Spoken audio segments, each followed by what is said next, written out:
আমাদের আশার আসলে শেষ নেই, যতক্ষণ শ্বাস ততক্ষণ আশ। আমরা পারি না বেশিরভাগ সময়, কিন্তু সব সময় আমরা এটা বিশ্বাস করি আমরা পারবো। কেন পারবো না?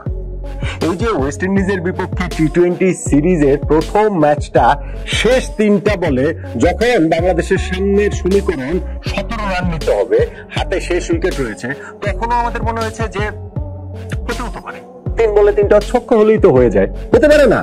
ভাবেননি আপনি? সত্যি করে বলেন তো যে এরকম হলেও হতে পারে। আমি ভেবেছিলাম। এখন এটা তো কি করব বলেন, আমাদের দল আমাদের দেশ ভেবেছিল। এবং সত্যি সত্যি যখন তাসকিন আহমেদের ব্যাট থেকে বলটা উড়ে মাঠের বাইরে চলে গেল, সঙ্গে সঙ্গেই কিন্তু আমাদের সবার ভিতরে একটা রোমাঞ্চের ঢেউ খেলে যাওয়ার কথা। চট্টগ্রাম স্টেডিয়ামের ওই গ্যালারিতে একটা গর্জন ওঠার কথা। 3 বলে 17 ইকুয়েশনটা 2 বলে 11তে যদি নেমে আসে, তাহলে শেষ 2 বলেও তো 2টা ছক্কা হতে পারে। একটা 6 একটা 4 হলেও তো ম্যাচটা টাই হয়ে সুপার ওভারে যেতে পারে, কিংবা ধরেন হচ্ছে গিয়ে ওয়াইড নোট বিষয়গুলো তো রয়েছে। কিন্তু দেখলাম যে কোনো গ্যালারিতে গর্জন তর্জন উঠলো না। আর তাসকিন আহমেদ ও মুস্তাফিজুর রহমান, আমাদের 2 শেষ ব্যাটসম্যান, তারা ওয়েস্ট ইন্ডিয়ানদের সঙ্গে হ্যান্ডশেক করছেন। ম্যাচ শেষ। কেননা তাসকিন ওই বলটাতে পেছাতে এত পিছিয়ে গিয়েছিলেন যে তার পায়ে স্ট্যাম্প লেগে বেলস পড়ে গিয়েছে, ফলে বলটা ছক্কা হলেও হিট উইকেট হয়ে গিয়েছেন তিনি। বাংলাদেশ আর এই ম্যাচটা জিততে পারেনি, 16 রানে হেরে গিয়েছে ওয়েস্ট ইন্ডিজের কাছে। টি-20 সিরিজে যেই বাংলাদেশ সর্বশেষ 4টা সিরিজ জিতেছে, এখন আমাদের সামনে বিরাট বড় চ্যালেঞ্জ পরের 2 ম্যাচ জিতে এই 4কে 5-এ উন্নীত করা। টানা 5টা সিরিজ আমরা আসলে জিততে পারবো কিনা। প্রথম ম্যাচটাই হেরে গিয়ে বাংলাদেশ এখন একটা বেশ বেকায়দায় রয়েছে। এখন এটা হলো কেন? হলো কিভাবে? কোন টার্নিং পয়েন্টে? নিশ্চয়ই তাসকিন আহমেদ হিট উইকেট হয়ে গিয়েছেন, ওইখানে আমরা ম্যাচটা হারিনি। নিশ্চয়ই যখন আপনি জানবেন যে জয় পরাজয়ের ব্যবধানটা 16 রান, তখন কিছু জিনিস এদিক ওদিক হলে যে ম্যাচের রেজাল্টটা পাল্টে যেতে পারতো, এটা বোঝাটা খুবই স্বাভাবিক। বাংলাদেশ ম্যাচটা আসলে কোন জায়গাটাতে হেরে গেল, কোন টার্নিং পয়েন্টে, সেটাই আমার সঙ্গে আপনি একটু মিলিয়ে দেখতে পারেন। আমি বলছিলাম যে আমরা হাল ছাড়ি না, আশা ছাড়ি না, যতক্ষণ শ্বাস ততক্ষণ আশ। এটা শুধুমাত্র লাস্ট ওভারে লাস্ট 3 বলের কথা বলবো কিসের জন্য? যখন আমাদের এই 166 রানের টার্গেটে ব্যাটিং এ নেমেছি, পাওয়ার প্লের মধ্যে আমরা 42 রানে 4 উইকেট হারিয়ে ফেলেছি।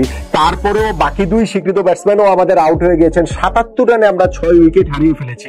বাংলাদেশ এই ম্যাচটাতে আমরা 6 জন স্বীকৃত ব্যাটসম্যান এবং 5 জন স্বীকৃত বোলার নিয়ে খেলছিলাম, এবং সেই 6 ব্যাটসম্যানের 6 জনই 77 রানে আউট 12 ওভারের মধ্যে। বাকি 8 ওভারে 89 রান প্রয়োজন। তখনও তো আমাদের মনে হয়েছে জিতলেও জিততে পারে, মনে হয়নি?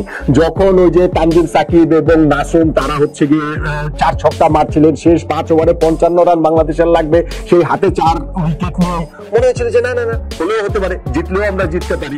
তানজিম সাকিব তিনি আজকে যে ক্রিকেটীয় ভুল করেছেন, ক্রিকেটীয় পাপ করেছেন ফিল্ডিং এ, বোলিং এ, সেটা প্রায়শ্চিত্তের অনেক চেষ্টা করেছেন ব্যাটিং এ, কিন্তু সেইটা আর কতটা তিনি করতে পারেন? তিনি ওইটাতে হচ্ছে যে 27 বলে 33 ওই ইনিংসটা খেলে তিনি আউট হয়ে গেলেন। তারপরে নাসুম আহমেদও ভালো খেলছিলেন, 13 বলে 20 রান করে তিনিও আসলে আউট হয়ে গেলেন। বাউন্ডারিতে একটা দুর্দান্ত রিলে ক্যাচের শিকার হয়ে আউট হয়ে গেলেন। ঋষাদও যখন আউট হয়ে গেলেন, আমাদের 9 উইকেট পড়ে গেল। তাও আমাদের মনে হয়েছে যে না হলেও হতে পারে, শেষ ধরেন 2 ওভারে 30 রান হলেও হতে পারে, শেষ ওভারে 20 রান হলেও হতে পারে, আর যেটা বললাম যে শেষ 3 বলে 17 রান হলেও হতে পারে। কিন্তু এতই হলেও হতে পারে কি আসলে ইকুয়েশন মেলানো যায় নাকি? মেলেনি।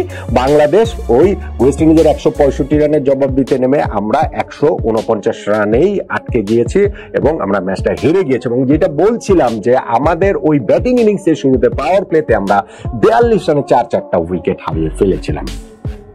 দেখুন 165 এই উইকেটে কত বড় স্কোর। যেমন রোজম্যান পাওয়েল তিনি এই খেলার বিরতির সময় যখন ব্রডকাস্টারদের সঙ্গে কথা বলছিলেন, তিনি বলছিলেন যে আমরা আশা করছি যে পাওয়ার প্লেটা যদি বোলিং আমাদের পক্ষে যায়, ভালো যায়, তাহলে এটা গুড এনাফ স্কোর হবে।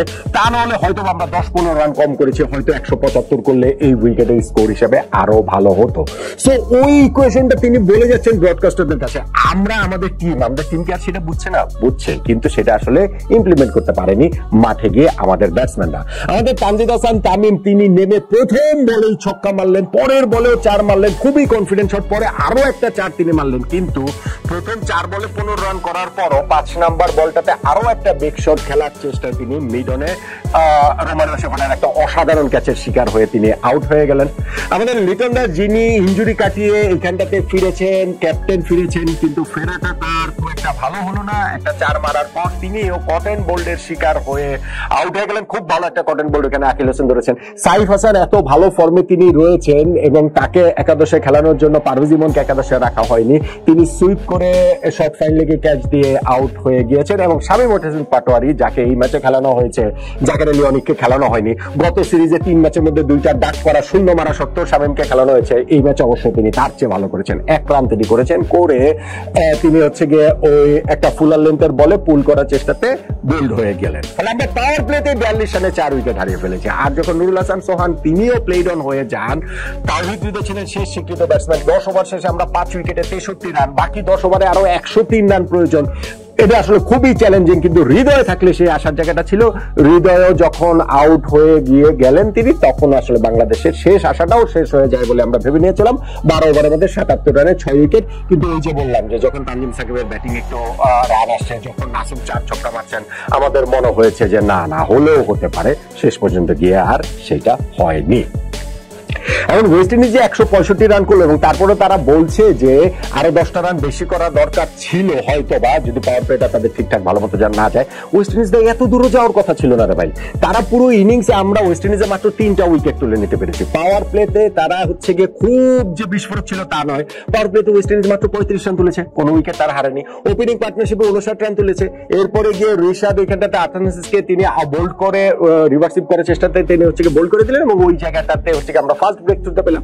তাসকিন তিনি হচ্ছে পরপর 2 বলে 2টা উইকেট ওই জায়গাটাতে নিলেন। কিন্তু ওয়েস্ট ইন্ডিজ তাদের রানটাও আমাদের খুবই কন্ট্রোলের মধ্যে ছিল, খুবই চেকের মধ্যে তাদের ছিল।